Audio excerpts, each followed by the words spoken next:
Conference कर रहे हैं, क्या बड़ी स्टेटमेंट है, क्या कुछ है बड़ा इस प्रेस कॉन्फ्रेंस में? आप सबका बहुत बहुत शुक्रिया। मुद्दे तो इतने हैं कि घंटों उस पर बोला जा सकता है, पर एक ही दिन में हर मुद्दे को आज हम उजागर शायद न कर पाएं। पर जो सारी आवाम की तरफ से हमें पिछले 10-15 दिन से सुनने को जो मिला, जो अहम मुद्दे हैं जिससे इलाके की आवाम अफेक्ट होती है, हमने समझा कि हम आपके ज़रिए से उस आवाज़ को उठाएं और हुकूमत तक पहुंचाएं। जैसा कि आप सब लोग बखूबी जानते हैं कि हुकूमत इलेक्शन ये 1947 से भारत में होते आ रहे हैं, और इलेक्शंस का मकसद जो है और हुकूमत को बनाने का मकसद जो है वो ये है कि लोगों की ज़िंदगी को आसान बनाया जाए और जो मुश्किलात हैं उनको कम किया जाए। और इस वक्त हमारी नज़र में जो सबसे बड़ा मुद्दा ज़िला डोडा में बल्कि खित्ता चिनाब में इस वक्त जिससे लोग जूझ रहे हैं, वो मुद्दा ये है कि जो हमारे नौजवान हैं उनकी बेरोजगारी। सबसे ज़्यादा बेरोजगारी पिछले 11 साल में यहाँ बढ़ी है। ये मैं नहीं कहता, ये सरकार के खुद के स्टैटिस्टिक्स हैं। और हमारे खित्ता चिनाब का जो पहाड़ी इलाका जिसमें ज़्यादातर पहाड़ और दूर दराज के गांव हैं, यहाँ के पढ़े लिखे नौजवान बिल्कुल बेरोजगार हैं, बहुत मुश्किलात का सामना कर रहे हैं। इसीलिए हमने दौरान 2002 से लेकर 2014 तक, जिसको मेरी बात पे कोई शक हो वो आरटीआई के ज़रिए से ज़िला इंतज़ामिया से ये इंफॉर्मेशन हासिल कर सकता है कि हज़ारों की तादाद में 2002 से लेकर 2014 तक हज़ारों की तादाद में नौजवानों को मुलाजमत फराहम की गई अलग अलग महकमों में।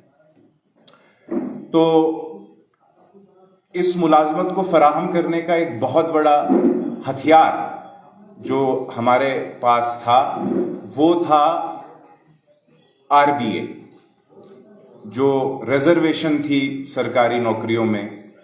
इन पसमानदा दूर दराज पहाड़ों में बसने वाले नौजवानों को एक सेफ्टी और सिक्योरिटी देने का काम कांग्रेस की हुकूमत ने किया था।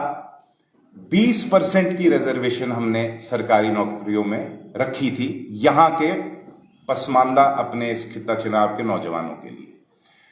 तो जैसा कि सबको पता है कि फिर हुकूमत बदली 2014 में, और 2019 में भारतीय जनता पार्टी की मरकजी सरकार ने जम्मू कश्मीर के लोगों के तमाम सियासी हुकूक को छीना, जबरन हमारा स्पेशल स्टेटस हमसे छीना, हमारी रियासत को डाउनग्रेड करके, डिमोशन करके इसका, जो कि हिंदुस्तान की हिस्ट्री में पहली बार किसी रियासत के साथ हुआ।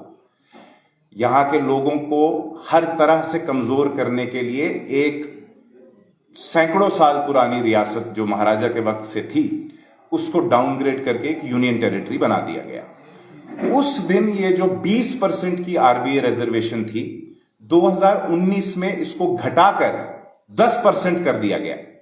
यानी कि दूर दराज खित्ता चिनाब के पहाड़ी इलाकों में या पीर पंजाल के पहाड़ी इलाकों में गांव में बसने वाले नौजवान, छोटे कस्बों में बसने वाले नौजवानों के जो नौकरी और मुलाजमत के हुकूक थे उनको 20% से घटा के 10% 2019 में ही कर दिया गया। 2019 के बाद अब 2024 में एक नया इंतखाब हुआ। इलेक्शन में लोगों ने अपनी मर्जी से एक नई हुकूमत चुनी। जिसकी भी चुनी, लोगों का मैंडेट है, हम उसका एहतराम करते हैं। अब हम सबको उम्मीद थी कि एक लोगों की चुनी हुई हुकूमत जो है 2019 के बीजेपी के फैसले को वापस करके, जो हमारा आरबीए रिजर्वेशन नौजवानों की नौकरियों के लिए था, जो बीजेपी ने 20 से 10% घटा दिया था, हमें उम्मीद थी कि अब ये जो नई सरकार आएगी ये उसको वापस 20% पे बहाल कर देगी। अब आप सब लोग काम करते हैं मीडिया में, तो मेरे से ज्यादा जानते होंगे कि पिछले दिनों में निकल कर ये आया कि बजाय कि वो उस आरबीए रिजर्वेशन को 10% से बढ़ाकर 15% करते या 20% करते, इस हुकूमत ने, जो अभी जम्मू कश्मीर में है, अब ये अलग बात है कि चुनी हुई हुकूमत इल्जाम डाल देगी एलजी सरकार पर। एलजी सरकार कहती है हमारे पास पुलिस के अलावा कोई पावर नहीं है, सब हुकूमत के पास ही पावर है। तो ये इनको लोगों को जवाब देना होगा कि ये पावर है किसके पास और ये फैसला कर कौन रहा है लोगों के खिलाफ। अब परसों इन्होंने उस 10% बची खुची रिजर्वेशन को और घटा दिया, 7% कर दिया। और फिर जो ईडब्ल्यूएस की रिजर्वेशन थी, इकोनॉमिकली वीकर सेक्शन, चाहे वो शहर में बसते हो या गांव में बसते हो, यानी कि वो लोग जो गरीब गुरबा घरानों से आते हैं, उनकी रिजर्वेशन को भी घटा दिया गया है। मेरा सवाल हुकूमत से है, चाहे वो मरकज की हुकूमत हो, ये एलजी हुकूमत या जो नेशनल कॉन्फ्रेंस की हुकूमत इस रियासत में बड़ी अक्सरियत के साथ बैठी हुई है, कि खित्ता चिनाब के जिला डोडा के इस पसमानदा गांव में जो बेचारे ये बेरोजगार नौजवान बैठे हैं, इनसे आपकी क्या दुश्मनी है? मैं एक बात साफ कह देता हूं, हमारा ओपन मेरिट के खिलाफ हम नहीं हैं। ओपन मेरिट की रिजर्वेशन को अगर वो बढ़ाना चाहते थे बढ़ाए, हम भी उसका साथ देते हैं कि जो लोग ओपन मेरिट में आते हैं, जनरल कैटेगरी में आते हैं, उनको भी उनका हक मिलना चाहिए। मगर उस हक को देने के लिए सिर्फ ये आरबीए की कैटेगरी में आने वाले पसमानदा इलाकों के नौजवानों का ही गला काटना क्यों जरूरी था? इसमें और तरीके अपनाए जा सकते थे। इसको रैशनलाइज करके मुख्तलिफ अलग अलग कैटेगरीज की रिजर्वेशन को कम कम घटा के इसको जोड़ा जा सकता था, पर देखने को यह मिला कि बाकी किसी को छेड़ा नहीं गया, सिर्फ और सिर्फ आरबीए को ही सबसे ज्यादा नुकसान पहुंचाया गया, जिसका नुकसान खित्ता चिनाब, अर्स्टवाइल डिस्ट्रिक्ट डोडा, इसके नौजवानों को होता है। तो सरकार जो भी ये फैसला कर रही है, चाहे मिलजुल के या अलग से, ये साफ ये दर्शाता है कि इस सरकार के लिए हमारे इलाके के नौजवान जो है वो बलि का बकरा से ज्यादा कुछ नहीं। वोट लेने के वक्त ये बेचारे हर एक का नारा लगाते हैं, ये लोग वोट डालते हैं बढ़ चढ़ करके, कल हमारी जिंदगी भी बेहतर होगी। निकल के यह आता है कि कोई भी हुकूमत 2014 के बाद आई, जो भी नुमाइंदे चुने गए वो सब इन्हीं को नुकसान पहुंचाने के लिए बैठे हुए। इसका जवाब तो ये नौजवान इनको आने वाले इलेक्शन में जल्द देंगे इंशाल्लाह। मगर आज ये सरकार को हम फिर गुजारिश करते हैं कि अपने इस फैसले को वापस करें, नजरसानी करें, ओपन मेरिट वालों को भी उनका हक दें, मगर सिर्फ ये हमारे इन बेचारे आरबीए वाले इन गांव के बच्चों को, इन पहाड़ी दूर दराज पसमानदा इलाके में बसने वाले नौजवानों का गला न काटें। दूसरी बात, इलेक्शन होता है, लोग नुमाइंदा अपना चुनते हैं इसलिए कि वो इस किस्म की उनकी बातें और उनके हक की लड़ाई लड़ें हर सतह। अब ये लड़ाइयां कहां लड़ी जाती है? असेंबली में। एक अगर कोई माने, अब जिला डोडा की आप बात कर ले, 3 एमएलए इस जिला से आते हैं, खित्ता चिनाब की बात करें तो 7-8 एमएलए हैं। ये लड़ाई लड़ना असेंबली में इनका काम है।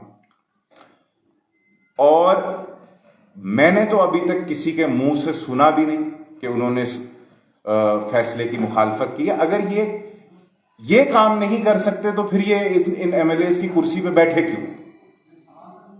इनका काम क्या है? और इसके अलावा बहुत से मुद्दे और हैं, जैसे कि आप देखें कि बिजली को लेकर जो स्मार्ट मीटर्स की बात हो रही है, यहां लोगों के पास पहले हमारे वक्त में तो राशन की बहुत बड़ी मिकदार दी जाती थी, अब लोगों के पास खाने को राशन नहीं है, तो वो बिजली के ये बिल कहां से भरेंगे इतने ज्यादा? आप नरेगा का हाल देख लीजिए, पिछले शायद 1-2 साल से पेमेंट ही नहीं हुई। लोग मजदूरी करके बैठे हैं, फाका कशी का शिकार हो रहे हैं और कोई सरकार टस से मस नहीं है। मैं हैरान होता हूं कि ये जो नुमाइंदे चुने गए, ये क्या सिर्फ फेसबुक पर आकर ड्रामाबाजी करने के लिए बने? ये लोगों को बहकाने के लिए, बेवकूफ बनाने के लिए, अपने आप को जिंदाबाद के नारे लगवाने के लिए ये नुमाइंदे बने हैं। नुमाइंदे का काम फेसबुक पर आकर ड्रामाबाजी करना, फोटो खिंचवाना ये नहीं है। नुमाइंदे का काम है जो राइट फोरम है वो असेंबली हो और जो सेक्रेटरीट है। अब यहां पे मैं कभी कभार सुनता हूं, देखने में भी आता है कि मेडिकल कॉलेज जो हमने कांग्रेस की हुकूमत ने 2013 में डोडा को लाके दिया, ख्वाजा अब्दुल मजीद वानी साहब जब यहाँ के नुमाइंदे थे, उन्होंने एक लड़ाई लड़ी, वरना बड़े जिले और थे, बड़े और कांग्रेस के एमएलए थे, मिनिस्टर्स थे, तो इस मेडिकल कॉलेज पर बहुत खींचतान हुई होगी, हर किसी ने इसको अपने इलाके में लेने की कोशिश की होगी। तो खैर वानी साहब ने जैसे भी करके लड़ाई लड़ी लोगों की और ये एक मेडिकल कॉलेज जैसी नायाब चीज डोडा को लाकर दी। अब सुनने में आता है कि पिछले 11 साल से जो भी मुख्तलिफ हुकूमतें आई गई, नुमाइंदे चुने गए रहे, इसको ठीक से चला नहीं पाए, इसको सियासत करने का एक अखाड़ा बना दिया है। डॉक्टरों को, अब मैं तो ये सुनता हूं यहां कोई डॉक्टर आने को तैयार ही नहीं होता। चुने हुए नुमाइंदों का काम है कि वो एक एमएलए जो है उसका काम है वो कंसर्न मिनिस्टर के पास जाए। अगर मेडिकल कॉलेज में कोई प्रॉब्लम है तो हेल्थ मिनिस्टर बैठी है, हेल्थ मिनिस्टर साहिबा, उनके पास जाओ। स्टाफ कम है, स्टाफ मंगाओ। कोई प्रॉब्लम है उनको शिकायत करो। कोई अफसर गलत है, कोई किसी महकमे का जो मुलाजिम अगर गलत है तो उसके मंत्री के पास जाता है। एमएलए कोई आम आदमी तो नहीं होता। पर यहां पे एक नई सियासत, एक नया तमाशा चल रहा है। फेसबुक पॉलिटिक्स कर रहे हैं सब लोग घरों में बैठकर, स्टंट मार रहे हैं, अपने आप को विक्टिम कार्ड प्ले करते हैं और सारा ठीकरा किस पे फोड़ देते हैं जी, एडमिनिस्ट्रेशन चोर है। अगर आप इस कुर्सी पे बैठे हैं तो बदल दें उस अफसर को, या आप जाकर उसके साथ हाथापाई करेंगे, कानून को अपने हाथ में लेंगे। कानून है, जाब्ता है, आपके पास पावर्स हैं, आवाज उठाएं। चीफ मिनिस्टर से आप जब चाहे मिल सकते हैं, एमएलए को चीफ मिनिस्टर कभी भी मिलने से नहीं रोक सकता, वो किसी भी पार्टी का हो। तो जो काम करने का तरीका है वैसे कोई काम नहीं कर रहा है। परेशान कौन है, नुकसान किसका है? अवाम का। आज इतना बड़ा मामला हमारे सामने है, हमारी आने वाली नस्ल जो है उसका मुस्तकबिल खतरे में है। आरबीए जैसी चीज को घटा दिया गया और सब बिल्कुल खामोश है और बाकी फालतू के मुद्दों पे जाके चीखते चिल्लाते और अपनी सियासत को चमकाते हैं। अगर हम लोग होश में नहीं आए, सारी अवाम मिलके हम सब होश में नहीं आए, तो मुझे नहीं लगता है कि हमारा आने वाला जो सियासी मुस्तकबिल है वो रोशन नहीं हो सकता। मुफ्ती साहब, जरा आपसे पूछेंगे, जिस तरह से स्टूडेंट की एसोसिएशन बनी है, आरबीए को फिर से वापस करने के लिए उन्होंने एक कदम उठाया, क्या आप उनका साथ देंगे?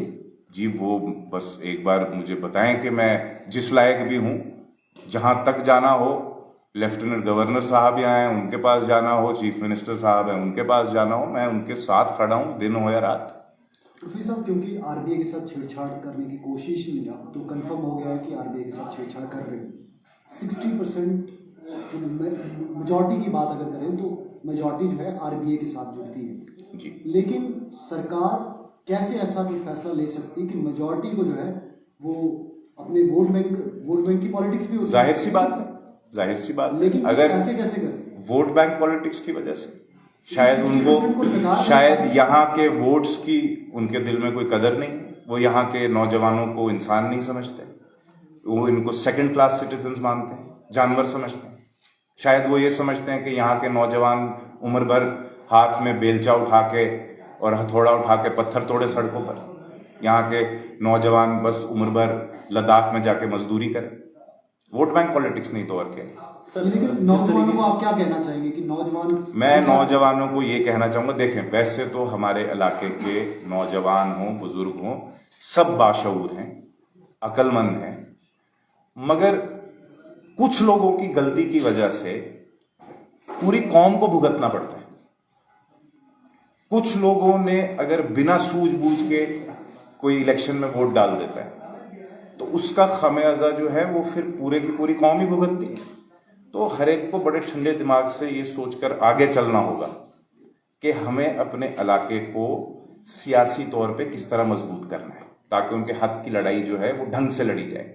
अब मैं उठकर अभी जाके किसी अफसर को गालियां देना शुरू कर दूं, हमला कर दूं, हाथापाई कर दूं, असेंबली में उठ के लोगों पे हाथ उठाना शुरू कर दूं, क्या उससे यहां के काम बनेंगे या बिगड़ेंगे?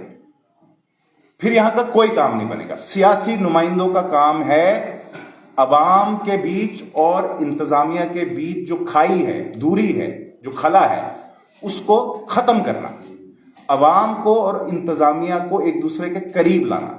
उनमें दोस्ताना माहौल पैदा करना, ताकि उनके तमाम काम तो करने किसने हैं, ऑफिसर्स नहीं तो करने हैं। एमएलएज का काम है पॉलिसी बनाना, असेंबली में से ऑर्डर्स पास कराना, बिल्स पास कराना, और फिर यहां की इंतजामिया को कहना कि इसको पूरा करके जमीन पर दो।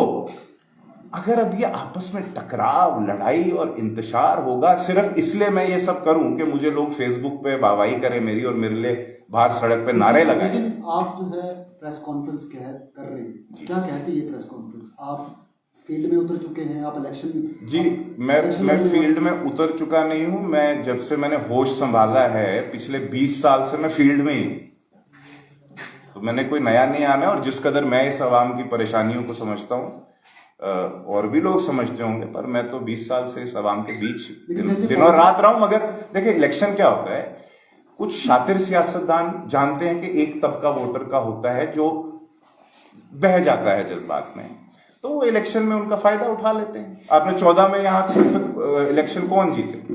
अगर आप देखें तामीर और तरक्की, तो एक एक गांव का नाम ले लो, मैं चैलेंज से कहता हूं, आरटीआई लगाओ, कागज निकालो, कब क्या चीज बनी। किसी भी गांव का नाम लो, 2002 से पहले किसी गांव को सड़क तक नहीं थी, लोग पैदल चला करते थे। हमने 10 साल के अरसे में हर गांव को, लगभग 90% गांव को, शायद 5 या 10% रह गए हों, जो कि होना नेचुरल सी बात है, हमने 90% गांव को गाड़ियों से कनेक्ट किया। इनकलाब इसको कहते हैं। हमने डोडा में कितनी तहसीलें, ब्लॉक, स्कूल्स देखिए आप। मैं मिसाल दे रहा हूं कि अगर डोडा में टोटल 20 या 30 स्कूल या 50 स्कूल थे अर्स्टवाइल डोडा कॉन्स्टिट्यूएंसी में, या 100 स्कूल थे, हमने वो नंबर 100 से 500 स्कूल तक पहुंचाया। हमने यहां पे, अब मैं काम गिनाने बैठूंगा तो 100 साल लगेंगे। मगर एक तबका, जो मैंने कहा, इलेक्शन में काम की तरफ तवज्जो नहीं देता है, वो हवा के साथ बह जाता है। और कुछ जो मुफाद परस्त सियासतदान होते हैं, वो उनको बेवकूफ बना के सारी कौम का बेड़ा गर्क कर देते हैं।